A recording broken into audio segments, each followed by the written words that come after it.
nakaabot kay Angela to? Angela, ito na yung isa pang website to. Salamat. Ano pa ba talagang clue ang hinahanap mo pa dyan? Nagbabaka sakali lang ako na makahanap ako ng ibang impormasyon tungkol dun sa babaeng napapanaginipan ko. Yung babaeng masama.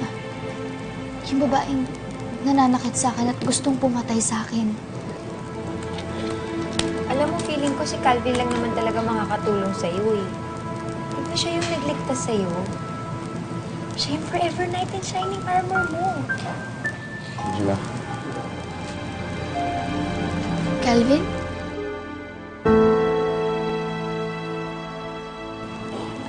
Anong ginagawa mo dito? Di ba dapat nandun ka kay Mang Glenda? Angela, hindi ka mawala sa isip ko.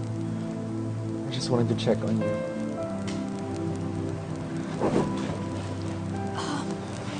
Okay lang ako.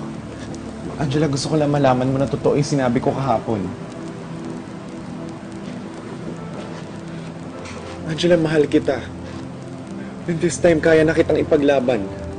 Please, bigyan mo ako ng isa pang pagkakataon.